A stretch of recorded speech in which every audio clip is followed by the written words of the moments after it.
I wasn't supposed to come back that day. A business trip planned for 3 days, but a last-minute meeting cancellation let me catch an earlier flight. I hadn't told anyone, not even my husband. I was eager to feel the warmth of home, maybe surprise him, to know that everything I was building made sense. It was just after 4 p.m. when I crossed the doorstep. Silence. Strange. He was supposed to be at work. I crept upstairs quietly, an instinct. And then, laughter. Muffled whispers behind our bedroom door. I approached, my heart pounding, too loud. I heard his voice. Then another woman's, familiar. No way. My sister. My little sister. The one I raised almost like a daughter. The one I fought for. She whispered words. She's stupid, we'll get rid of her. Once we have everything. I froze. My blood ran cold. My legs shook. I backed away slowly, went downstairs. I left the house. Without a word. The world cracked. I got in my car, drove without knowing where. My hands trembled, breath shallow. My mind screamed, but no sound came out. How could she? My sister. My own sister. I remembered the day our parents stopped paying for her studies. Too many failures, too many broken promises. They gave up. I refused to abandon her. I gave her a hand, paid her fees, found her an apartment, a car, books, everything. I thought I was helping her stand up. I thought I was saving her from the void. And him, my husband, the man I gave everything to, the one I supported through hard years, bills, sleepless nights. And now, they laugh at me in my own bed. They want to replace me. To get rid of me. The word echoed in my head like a blade. Were they serious? Playing? Or did they really have a plan? I have no proof. No recordings. Nothing. Just pain, humiliation, fear. And the worst of it all, I don't know what to do. If I speak, they'll think I'm crazy. If I stay silent, I give them free rein. So I do what I do best. I think. The days after, I played along.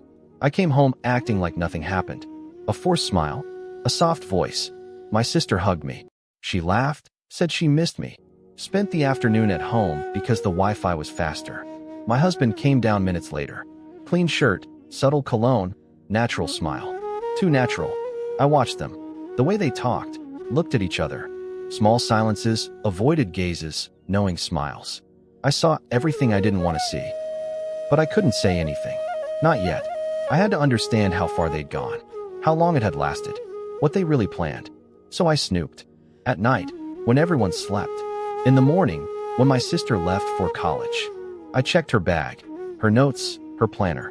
No sign of classes. Just movie tickets, restaurant receipts, and a photo of the two of them, embracing. And then, on my own computer, I found they used my Zoom account to talk remotely. Hours of calls, coded messages and draft emails never sent. I had no legal proof, but enough to doubt, and enough to be scared. I couldn't sleep. My nights were long, dark, filled with images I never wanted to see. I woke up sweating, checked doors, windows, cameras.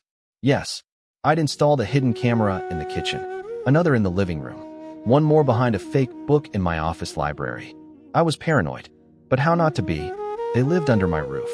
My sister sometimes stayed overnight because of early exams, and he always found it normal.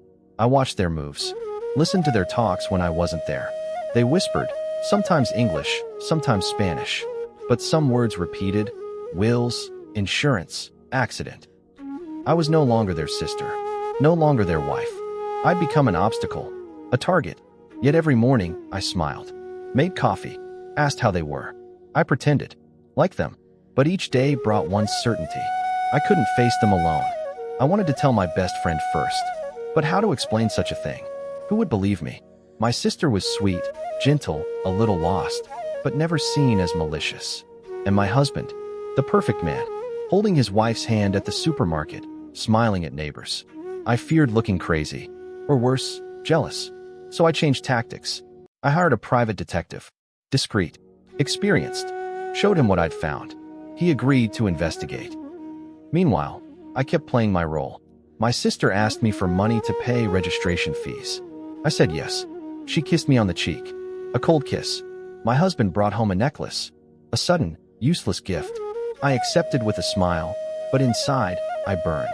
Every minute with them was torture, but I had to hold on. The detective promised a report in 2 weeks. So I endured. Silently. waiting. Deep down, I already knew. I didn't want proof to convince them. I wanted it to free myself. 14 days. 14 nights wondering if I was crazy or in danger. When the detective called, I froze. He just said, "We need to meet." In person. We met in a quiet cafe. He pulled out a folder, placed it on the table, looked at me. "You were right. And it's worse than you think." He had everything. Photos of my sister and husband in hotels, restaurants, even the notary's office where I opened my life insurance. They'd consulted a lawyer, looked into accidental death clauses, visited a shooting range. My blood ran cold. It was real. I wasn't paranoid. They really wanted me dead. There were message exchanges between them, coded but clear. "When's she leaving? We wait for the right moment. No witnesses. We'll mourn her well." I was speechless. The detective whispered, "I advise you not to confront them. Not yet. Be careful." That night, I watched them laugh in front of the TV. They didn't know their countdown had started. I was alive, and they had everything to lose. I made a decision.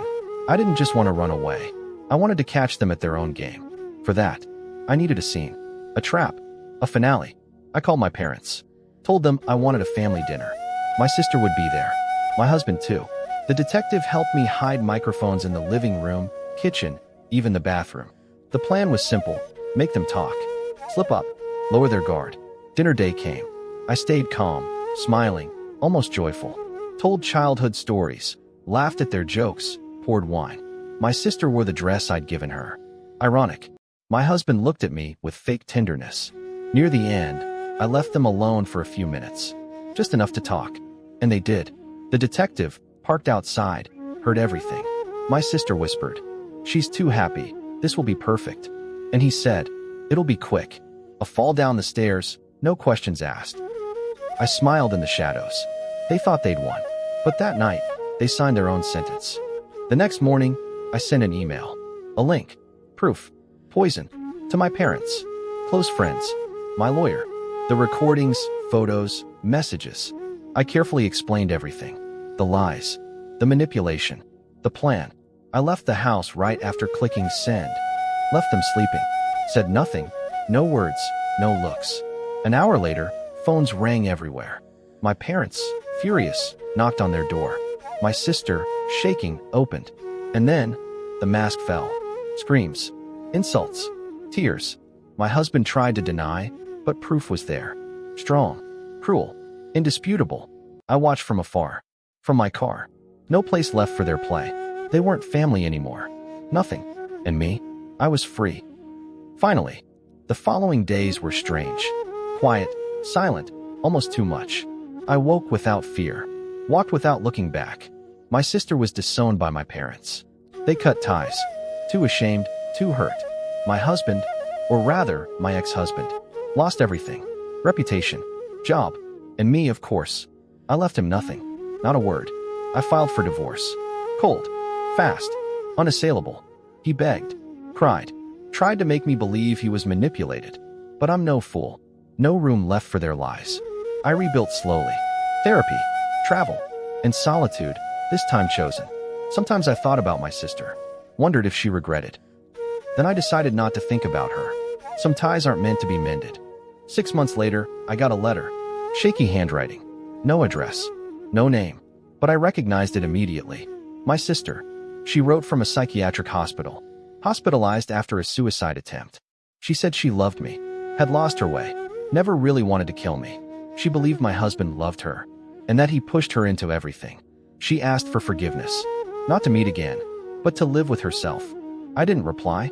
Not out of cruelty. But because some wounds never fully heal. I kept the letter. In a box. With photos, proof, everything I wanted to forget. A reminder that evil can come from where you least expect. Time passed. I bought a new house. Small. Simple. Far from chaos. A garden, a cat, a painting studio. I rebuilt brick by brick. I wrote. I painted. Learned to be silent without breaking. I'm no longer the naive woman I was. I've become wary, cautious, stronger. But I didn't close my heart. I just learned to choose. Not to save those who don't want saving. One day, I ran into my ex at a mall. He looked old, empty. He looked at me, but didn't dare approach. I walked away without turning back. My inner peace was worth more than any confrontation. Today, no one really understands what happened. Some think I overreacted. Others think I made it up. But me, I know. I know what I heard. I know what I saw. I know what I felt. And that's enough. I no longer try to convince. No longer seek to justify. My silence has become my strength. My discretion, a shield. I live. Free. Light. And every time I think back to that day, at the threshold of that door, I tell myself sometimes chance saves lives. I could have died, become a mere photo on a cold stone. But instead, I stand. And them, they live with what they did. That's their sentence. I've already served mine.